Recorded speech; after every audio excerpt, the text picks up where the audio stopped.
Hello everyone. So பல வருஷத்துக்கு அப்புறம் மிகுந்த எதிர்பார்ப்புக்கு அப்புறம் வந்து நோட்டிஃபிகேஷன் விட்டாங்க டிஆர்பி அசிஸ்டன்ட் ப்ரொஃபஸருக்கு. ஏன்னா 1-2 நாளில் இப்போ எத்தனையோ வருஷம் ஆயிடுச்சு.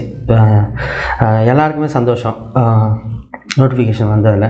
காலையிலேருந்து எல்லா சேனலுமே இதான் வந்து ஹாட் நியூஸும் நீங்களும் பார்த்துருப்பீங்க நோட்டிஃபிகேஷனை ஃபுல்லாகவே. ஸோ நம்ம இந்த வீடியோவில் என்ன பார்க்க போகிறோம்னா, எக்ஸாம் ஸ்கீமை பற்றி மட்டும்தான் பார்க்க போகிறோம். அந்த கொஷின்ஸ் எப்படி இருக்கும்ங்கிறத மட்டும் நம்ம இதில் பார்ப்போம். ப்ளஸ் வந்து நாளைக்கு நீங்களே செலக்ட் ஆகி அசிஸ்டன்ட் ப்ரொஃபஸர் ஆனீங்கன்னா அவங்களோட சேலரி எப்படி இருக்கும்ங்கிறத மட்டும் பார்ப்போம். ஸோ வேக்கன்சி பார்த்தீங்க 4000 வேக்கன்சி. கெமிஸ்ட்ரிக்கு வந்து அரௌண்ட் வந்து 270 பார்த்துருப்பீங்க. ஸோ கெமிஸ்ட்ரிக்கு அரௌண்ட் வந்து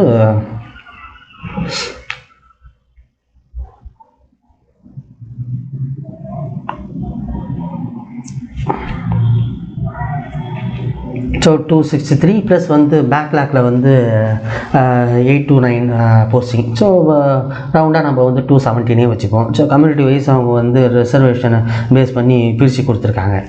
சரி, ஸோ இது பல்க் வேக்கன்சி தான். ஏன்னா இந்தளவுக்கு அதிகப்படியான சம்பளம் ஒரு போஸ்டிங் கால் ஃபார் வருது, அதுவும் ஒரு ஸ்பெசிஃபிக்காக ஒரு சிங்கிள் சப்ஜெக்ட்டுக்கு இந்தளவுக்கு நம்பர் ஆஃப் வேக்கன்சி அனௌன்ஸ் பண்ணுறது. ஏன்னா கண்டிப்பாக பண்ணி தான் ஆகணும் இந்தளவுக்கு வேக்கன்சி. ஏன்னா பார்த்தீங்கன்னா லாஸ்ட்டாக 2014 ஃபில் பண்ணது arts and science assistant professor posting. அதுக்கப்புறம் திரும்ப 2024 தான் வருது. ஸோ அதனால் வந்து ரொம்ப கவனமாக படிங்க. சம்பளம் வந்து பார்த்திங்கன்னா குரூப் 1 சேலரி பேசிக் பேவே வந்து 57,700.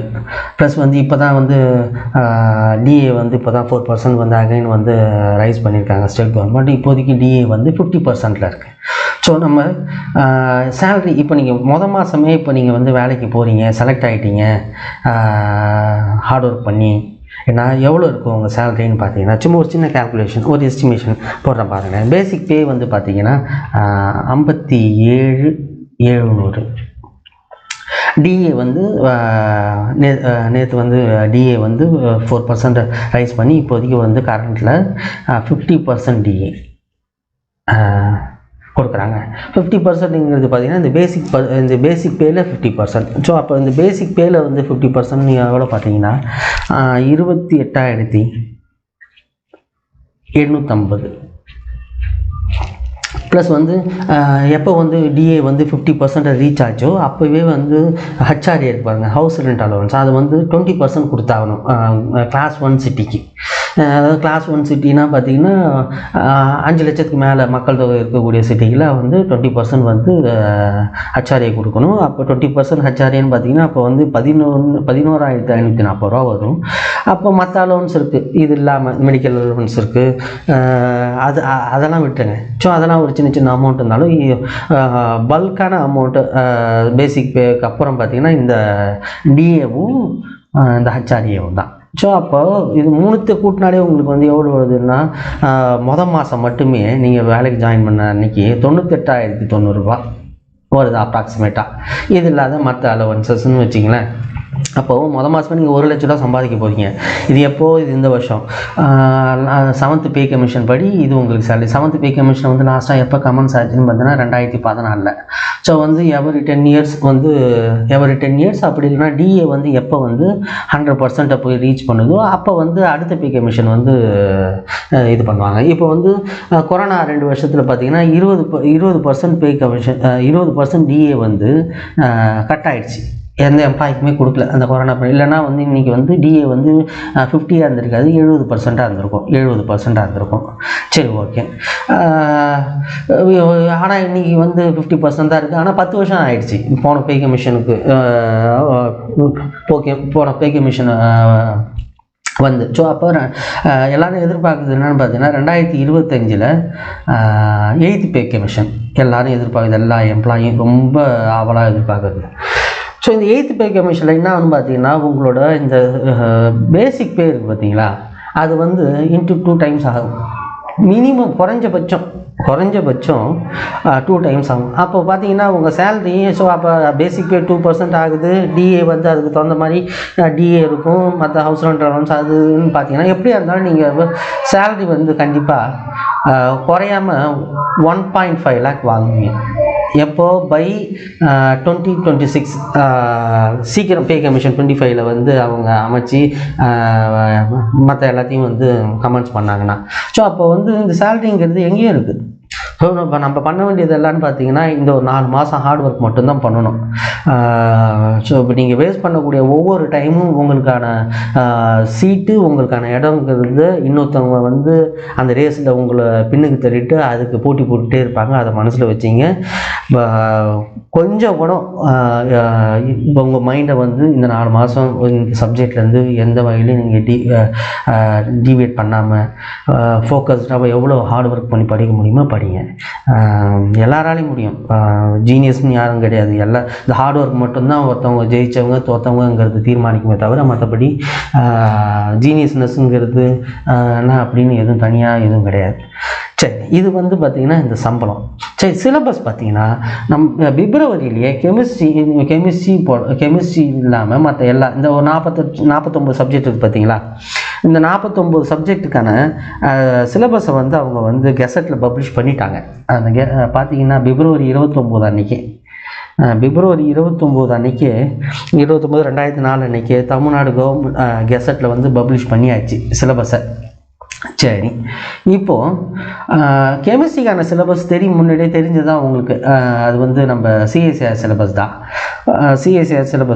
ஸோ இதில் வந்து அதே தான் சிஎஸ்ஐஆர் சிலபஸ் தான் கொடுத்துருக்காங்க. வேறு ஏதாச்சும் இதில் கொஞ்சம் எலாபரேட்டாக கொடுத்துருப்பாங்க. சிஎஸ்ஐஆர் பார்த்தீங்கன்னா 2 லைனில் தான் இருக்கும். எல்லா பசங்களும் சொல்கிறது அதான், என்ன 2 லைனில் தான் இருக்குது, எப்படி படிக்கிறது. அவர் 2 லைனில் கொடுத்துருந்தாலும் நம்ம புரிஞ்சிக்க வேண்டியதுன்னா பார்த்தீங்கன்னா பிஜி நீங்கள் எம்எஸ்சியில் என்ன படிச்சிங்களோ அதை கம்ப்ளீட்டாக நீங்கள் படிக்க வேண்டியதான். தெரியும்ல உங்களுக்கு வந்து ஒரு குவாடினேஷன் கெமிஸ்ட்ரின்னு இருக்குன்னா அப்போ குவாடினேஷன் கெமிஸ்ட்ரி இதெல்லாம் முக்கியமானதுங்கிறது உங்களுக்கு தெரியும். அதை வந்து நம்ம சிலபஸில் டீட்டெயிலாக எலாபரேட்டாக கொடுக்கணுங்கிற அவசியம் இல்லை. ஸோ பார்த்தீங்கன்னா கெமிஸ்ட்ரிக்கான சிலபஸ் ஸோ இந்த கெசட்டில் பப்ளிஷ் ஆகிருக்கு. இன்ஆர்கானிக் கெமிஸ்ட்ரி யூனிட் 1ன்னு சொல்லிட்டு அதுக்குள்ளேயே வந்து சப் டாபிக் மாதிரி கொடுத்துருக்காங்க. கெமிக்கல் பீரியாடிசிட்டி, அந்த molecular orbital theory, VSEPR theory, அந்த கோலன் பாண்டிங்கில் வருது, acids and bases, main group elements, transition elements, inner transition, இது போல். அடுத்தது பார்த்திங்கன்னா யூனிட் 2ன்னு சொல்லி இந்த bio inorganic chemistry, analytical chemistry, nuclear chemistry. அங்கே வந்து சிஎஸ்ஐஆர் சிலபஸை நீங்கள் நம்ம சிஎஸ்ஐஆர் வெப்சைட்டில் டவுன்லோட் பண்ணிங்கன்னா இந்த யூனிட் 1 யூனிட் 2ன்னு இருக்காது. இந்த புல்லட் மட்டும் இருக்கும். அந்த புல்லட்டுக்கு நேராக இருக்கிறது எல்லாத்தையும் இவங்க என்ன பண்ணாங்க, யூனிட்டாக பிரித்து கொடுத்துருக்காங்க. அவ்வளோதான். அப்படின்னா என்னன்னா அந்த கொஷின் ஒன்று பேப்பர் 1 செக்ஷன் பிலையும் சரி, பேப்பர் 2 செக்ஷன் பிலையும் கேட்க போகிறதா கொடுத்துருக்காங்கல்ல இந்த டிஸ்கிரிப்டிவ் டைப் கொஷின். அதுக்காக இவங்க இந்த யூனிட் வைஸ் பிரிச்சுருக்காங்க. அவ்வளோதான். ஸோ அப்போ வந்து நமக்கு அந்த 10 கொஷினுங்கிறது இந்த யூனிட்டுக்குள்ளே இருக்கிற ஒரு சப் டாப்பிக்லேருந்து எதுலேருந்து வேணால் இருக்கும் அந்த ஒரு கொஷின். ஸோ அதுலேருந்து தான் நீங்கள் அந்த 8ல் 5 எழுத போகிறீங்க. சரி, ஸோ இது வந்து சிலபஸ். ஸோ யூனிட் 5 ஃபிசிக்கல் கெமிஸ்ட்ரினா அதில் சப் டாபிக், மறுபடியும் யூனிட் 7 ஆர்கானிக் கெமிஸ்ட்ரி. ஸோ வந்து அதே தான், அது சிஎஸ்ஐஆர் அந்த வெப்சைட்டில் என்ன இருக்கோ அதே தான். ப்ளஸ் வந்து இன்டர்டிசிப்ளினரி யூனிட் வந்து யூனிட் 9 and 10 தனியாக பிரித்து கொடுத்துருக்காங்க. சிஎஸ்ஐஆரில் எப்போதுமே பார்த்தீங்கன்னா இன்டர்டிசிப்ளினரி யூனிட்டுக்கு வெயிட்டேஜ் ரொம்பவே உண்டு. என்விரான்மெண்டல் கெமிஸ்ட்ரியாக இருக்கட்டும், சுப்ராமாலிகுலர் கெமிஸ்ட்ரியாக இருக்கட்டும், மெடிசினல் கெமிஸ்ட்ரிக்கு அந்தளவுக்கு சிஎஸ்ஐஆர் கொஷின்ஸில் பெரிய இம்பார்ட்டன்ஸ் இருக்கிற மாதிரி எனக்கு தெரியல. ஆனால் வந்து அப்ஜெக்டிவ் டைப் தானே, அதில் ஒரு கொஷின் கேட்பாங்க. இங்கே டிஸ்கிரிப்டிவ் டைப்பில் மெடிசினல் கெமிஸ்ட்ரி எப்படி வருங்கிறது நம்ம வெயிட் பண்ணி தான் பார்க்கணும். அடுத்தது green chemistry, nano science and technology, medicinal chemistry, இதெல்லாம் வந்து 2 யூனிட்டாக குரூப் பண்ணி கொடுத்தாங்க, யூனிட் 9 and 10. சரி, இது வந்து சிலபஸ். ஸோ சிலபஸ் வேணுங்கிறவங்க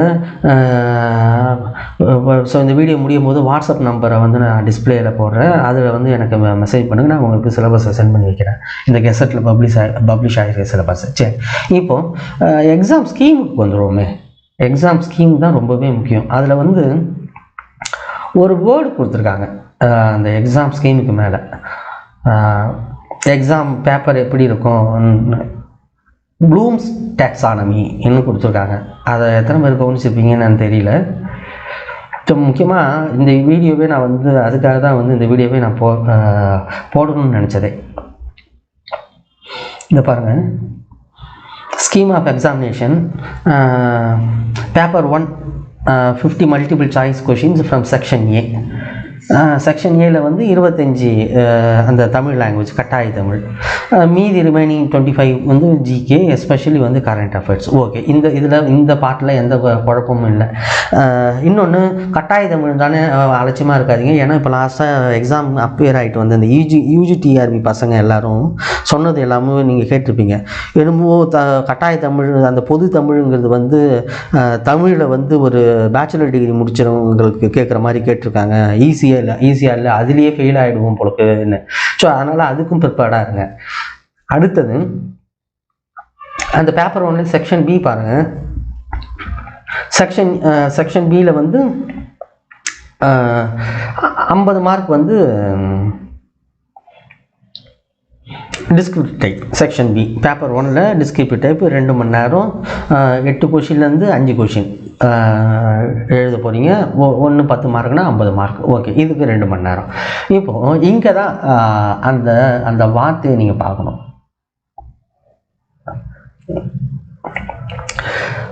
செக்ஷன் பி ஆஃப் பேப்பர் 1, அதாவது அந்த டிஸ்கிரிப்டிவ் டைப், அந்த 50 மார்க், அந்த 5 question, based on the first 2 levels of revised Bloom's taxonomy, that is remembering and understanding. So வந்து அவங்க எவ்வளோ அழகாக கொடுத்துருக்காங்க பாருங்கள். கொஷின் வந்து என்ன மாதிரி இருக்குங்கிறத டைரெக்டாக கொடுக்காம, ப்ளூம்ஸ் டாக்ஸானமிங்கிறது இந்த கற்பித்தல் கோட்பாடு, பெஞ்சமின் ப்ளூம்ங்கிறவர் கற்பித்தல் கோட்பாட்டை வந்து 3 பார்ட்டாக வந்து வகைப்படுத்தி அந்த கோட்பாட்டை வந்து அறிவிச்சிருக்காரு. அதில் ஒன்று தான் பார்த்திங்கன்னா திறனறிவு கோட்பாடு. அந்த திறனறிவு கோட்பாட்டு கீழே வர்றது தான் இந்த ரிமெம்பரிங், அண்டர்ஸ்டாண்டிங். அதே போல் வந்து செக்ஷன் பி ஆஃப் பேப்பர் 2 இருக்கு பாருங்கள். Shall be from the next 4 higher order லெவல்ஸ்னு இருக்கு. அவரோட அந்த ப்ளூம்ஸ் டாக்ஸானமியில் ரிமெம்பரிங் அண்ட் அண்டர்ஸ்டாண்டிங், இங்கே ரிமெம்பரிங்கிறது தான் அந்த டாக்ஸானமியில் கீழே இருக்கிற ஃபஸ்ட் ஆர்டர். அடுத்தது அதுக்கு மேலே இருக்கிறது ரெண்டாவது ஆர்டர் தான் அந்த அண்டர்ஸ்டாண்டிங். அதுக்கு மேலே இருக்கக்கூடிய அந்த ஹையர் ஆர்டர் தான் அப்ளைங்கிற அந்த தேர்ட் ஒன். அதுக்கப்புறம் வந்து அனலைசிங்கிற ஃபோர்த்து ஒன், எவால்வேட்டிங்கிற அந்த fifth one, and last one என்னன்னு பார்த்தீங்கன்னா அதுதான் வந்து அந்த கிரியேட்டிங்கிற அந்த 6th ஒன். அந்த ப்ளூம்ஸ் டாக்ஸானமியில் இருக்கிற ஆர்டர் இது தான். ஸோ அப்போது அது செக்ஷன் பியில் பார்ட் 1 செக்ஷன் பியில் கொஷின்ஸ் எப்படி இருக்கும்னு அவங்க இன்டைரக்டாக சொல்கிறாங்கன்னு பாருங்கள். நீங்கள் படித்ததை வந்து நினைவுபடுத்தி பார்க்கணும். அதான் அந்த கோட்பாட்டில் அடிப்படையாக இருக்கக்கூடிய விஷயம் ரிமெம்பரிங். ஸோ படித்ததை ஞாபகத்தில் வச்சுருக்கணும். ஸோ இதை போல் நல்லா ஞாபகம் வச்சுங்க. ஸோ படித்ததை மறந்துடக்கூடாது, ஞாபகப்படுத்தி பார்க்கணும். ஸோ அதுலேருந்து நீங்கள் என்ன புரிஞ்சுக்கிறீங்க, அண்டர்ஸ்டாண்டிங். ஸோ இந்த 2 லெவலோட அந்த பேப்பர் 1 செக்ஷன் பி அந்த டிஸ்கிரிப்டிவ் டைப் வந்து முடியுது. ஸோ படித்ததை ஞாபகம் வச்சுக்கிறதுலேருந்தும் அந்த ஞாபகம் வச்சுக்கிறதுலேருந்து நீங்கள் என்னத்தை புரிஞ்சுக்கிட்டீங்கிறதோட அந்த section B paper 1 section B அந்த டிஸ்கிரிப்டிவ் டைப்புங்கிறது முடியுது இதோட. சரி, அதுக்கப்புறம் பேப்பர் 2 செக்ஷன் பி பார்த்தீங்கன்னா அந்த next 4 higher order levels applying, analysing, evaluating and கிரியேட்டிங்கிறது தான் அந்த டாக்ஸானமியில் இருக்கிற அந்த அப்பெக்ஸ் லெவல், அந்த உச்சகட்டமாக இருக்கக்கூடிய அப்பெக்ஸ் லெவல். அப்ளையிங். ஸோ அப்போ நீங்கள் புரிஞ்சுக்கிட்டால் தான் நம்ம என்ன பண்ண முடியும், நம்ம என்ன படித்தோங்கிறத வந்து அப்ளை பண்ணி பார்க்க முடியும். அப்ளை பண்ணதுக்கப்புறம் அதை பயன்படுத்தணும். ஏதோ ஒரு ஈக்குவேஷன் நீங்கள் வந்து படிக்கிறீங்க, அதை புரிஞ்சுக்கிட்டீங்கன்னா அந்த ஈக்குவேஷனை வந்து பயன்படுத்துறதுக்கு முயற்சி பண்ணணும், அது அப்ளையிங். அதுக்கப்புறம் வந்து அதுலேருந்து நம்ம என்ன பண்ணணும், அப்ளை பண்ணதுக்கப்புறம் பார்த்தீங்கன்னா அனலைஸ் பண்ணணும். ஸோ வந்து பகுப்பாய்வு பண்ணி பார்க்கணும். அனலைஸ் பண்ணதுக்கப்புறம் அப்ளை பண்ணதுக்கப்புறம் அதுக்கு அடுத்த லெவல் வந்து எவால்வேட்டிங். ரிசல்ட் வர்றதை வச்சு ரிசல்ட் என்ன மாதிரியான ரிசல்ட் வந்திருக்குங்கிறத எவால்வேட் பண்ணணும். ஸோ எவால்வேட் பண்ணதுக்கப்புறம் கிரியேட் பண்ணுவோம், நீங்களாக ஒன்று உருவாக்கணும். அது வந்து சயின்டிஃபிக் மைண்ட். இந்த கிரியேட்டிங்கிற அந்த லாஸ்ட் பார்ட் பார்த்தீங்கன்னா சயின்டிஃபிக் மைண்ட். அந்தளவுக்கு நம்மளோட படிப்பு நம்மளை அந்தளவுக்கு கொண்டு போய் நிறுத்தணுங்கிறது தான் அந்த திறனறிவு கோட்பாடு. சரி, அப்போனா ரெண்டாவது பேப்பரில் செக்ஷன் பி எப்படி இருக்குன்னு பார்த்தீங்கன்னா, நீங்கள் வந்து படித்து புரிஞ்சுக்கிட்டதை அப்ளை பண்ண போகிறீங்க. அப்ளை பண்ணதுக்கப்புறம் அனாலிசிஸ் பண்ணி எவால்வேட் பண்ண போகிறீங்க. கிரியேஷன் எதுவும் இல்லை. கிரியேஷனுங்கிறது அது நெக்ஸ்ட் லெவல். அந்த அனலைஸ் பண்ணி எவால்வேட் பண்ண போகிறீங்க பாருங்கள். ஸோ அப்படின்னா என்ன மீனிங்னா, அவங்க என்ன சொல்கிறாங்க இன்டைரக்டான்னு பார்த்தீங்கன்னா, இந்த செக்ஷன் பி அந்த பேப்பர் 2ல் வரக்கூடிய அந்த 5 கொஷின் வந்து எப்படி இருக்குன்னா, நியூமெரிக்கல் ப்ராப்ளமாக தான் இருக்க போகுது. Numerical problem. ஸோ அதுக்கு ப்ரிப்பேர் ஆக பாருங்கள். ஸோ நியூமெரிக்கல் ப்ராப்ளம் வந்து பேப்பர் 2 ஆஃப்டர்நூன் செஷனில் பேப்பர் 2ல் செக்ஷன் பியில் வரப்போகுது. செக்ஷன் ஏ வந்து அப்ஜெக்டிவ் டைப்பு, நம்மளோட கெமிஸ்ட்ரி சப்ஜெக்ட்லேருந்து அப்ஜெக்டிவ் டைப். ஸோ 1 hour தான் 50 கொஷின். ஸோ 1 hourக்கு 50 கொஷின்னா அப்போ வந்து பார்த்திங்கன்னா நமக்கு வந்து லெஸ் தென் 1 minute தான் இருக்குது. அதாவது அப்ராக்சிமேட்டாக ஒரு 65 minutesனு வைங்களேன், சாரி 65 secondsனு வைங்களேன் ஒரு கொஷினுக்கு. அப்படின்னா 1 hourக்கு 60 minutesனால் அப்போ நமக்கு ஏறக்குறைய நமக்கு ஒரு 65லேருந்து ஒரு 70 minutes ஒரு கொஷினுக்கு. கொஷின் அப்ஜெக்டிவ் டைப் தானே, டேரெக்டாக இருக்குமானா கண்டிப்பாக வந்து இருக்காது. டேரெக்டாக இருக்க வாய்ப்பு இல்லை. ஏன்னாலும் பார்த்தீங்கன்னா இதை வந்து நமக்கு syllabus CS syllabus question frame பண்ண போகிறது வந்து ஐஐடி ப்ரொஃபஸருங்கிறது நம்ம வந்து முன்னாடி கேள்விப்பட்ட விஷயம் தான். ஸோ அதுக்கு தகுந்த மாதிரி தான் இருக்கும் இந்த 50 கொஷின்ஸுங்கிறதும். அதே போல் இந்த பேப்பர் 1 செக்ஷன் ஏ இருக்குது பாருங்கள், இந்த ஜிகே ப்ளஸ் கட்டாய தமிழ், அதையும் நீங்கள் வந்து அண்டர் எஸ்டிமேட் பண்ணிட வேண்டாம். ஏன்னா 50 மார்க் இருக்குது. ஸோ வந்து அந்த 50 மார்க்கு வந்து நல்லா ஸ்கோர் பண்ணிட்டீங்கன்னா நம்மளோட ஃபைனல் மார்க்குக்கு வந்து நம்ம இது வந்து ஃபைனல் மார்க்குக்கும் நம்ம போஸ்டிங்க்கு வந்து கண்டிப்பாக அது கை கொடுக்கும். அதனால் வந்து அந்த 50 மார்க்கு மேக்ஸிமம் எவ்வளோ வாங்க முடியுமோ பாருங்கள், வாங்க. அதுவும் இந்த 25 கட்டாய தமிழ் வந்து கொஷின் அவங்க டஃப்பாக தான் கேட்க போகிறாங்க. அப்படி தான் போகுது ட்ரெண்டு அடுத்தடுத்த டிஎன்பிஎஸ்சி எக்ஸாம்லாம் பார்க்கும்போது. ஸோ இது இந்த பொது தமிழும் அப்படி தான் இருக்கும். ஸோ அதனால் அதுக்கும் டைம் ஸ்பெண்ட் பண்ணுங்கள், ஜென்ரல் ஸ்டடீஸ்க்கும் டைம் ஸ்பெண்ட் பண்ணுங்கள். ஸோ இந்த கொஞ்ச நாள் வந்து ஹார்ட் ஒர்க் பண்ணுங்கள். 8th பே கமிஷனை வந்து மனசில் வச்சிங்க. ஏன்னா வந்து அன்றைய தேதிக்கு சம்பளம் வந்து பேசிக் பே வந்து 1.5 லட்ச ரூபாய்க்கு போயிடும். உங்கள் கைக்கு வந்து எல்லா அலவன்ஸோடு சேர்த்து கண்டிப்பாக 1.5 லட்ச ரூபா வரும். ஸோ இன்னும் அடுத்த 2 வருஷத்தில். ஸோ அதுக்காகவே நல்லா ஹார்ட் ஒர்க் பண்ணி படிக்க பாருங்கள். இன்டர்வியூ 30 மார்க்கு, இதை வந்து அடுத்த நம்ம வந்து இப்போ அடுத்தடுத்த வீடியோஸில் போடும்போது அடுத்த வீடியோஸில் நம்ம இந்த இன்டர்வியூ பற்றி நம்ம டிஸ்கஸ் பண்ணலாம். சரி, okay. So all the best எல்லாருக்கும், படிக்கக்கூடிய எல்லாருக்கும், இதை எதிர்பார்த்துட்டு இருந்த எல்லாருக்கும். பல வருடம் ஏமாற்றத்துக்கு அப்புறம் வந்திருக்கு. வந்ததுக்கப்புறமும் ஏமாறாதீங்க. திரும்ப அடுத்த நோட்டிஃபிகேஷனுங்கிறது கண்டிப்பாக அடுத்த 15 வருஷத்துக்கு வரப்போகிறது இல்லை, அதில் எந்த சந்தேகமும் இல்லை. அதனால் வந்து இந்த நோட்டிஃபிகேஷன் வந்த நோட்டிஃபிகேஷனை விட்டுறாதீங்க. நல்லா படிங்க, ஹார்ட் ஒர்க் பண்ணுங்கள். ஸோ ஆன்லைன் கிளாஸில் ஜாயின் பண்ணணும்னு விரும்புகிறவங்களுக்கு வந்து வாட்ஸ்அப் நம்பர் இந்த வீடியோவில் டிஸ்பிளே பண்ணுறேன். விரும்பணுங்கிறவங்க வாட்ஸ்அப்பில் வந்து முதல்ல வந்து ரிஜிஸ்டர் பண்ணுங்கள். மார்ச் 22லேருந்து நமக்கு ஆன்லைன் கிளாஸ் டெய்லி ஃபுல் ஃப்ளெஜ்டாக கம்ப்ளீட்டாக பொது தமிழ்லேருந்து ஜென்ரல் ஸ்டடீஸ்லேருந்து கெமிஸ்ட்ரி ஃபுல் கோர்ஸ். ஸோ வந்து கம்ப்ளீட் பேக்கேஜாக எவ்வளோ சீக்கிரமாக எவ்வளோ குயிக்காக முடிக்க முடியுமோ அவ்வளோ அந்தளவுக்கு குயிக்காக முடித்து தந்துடுவோம். So all the best. Thank you. Next வீடியோவில் பார்ப்போம். தேங்க்யூ.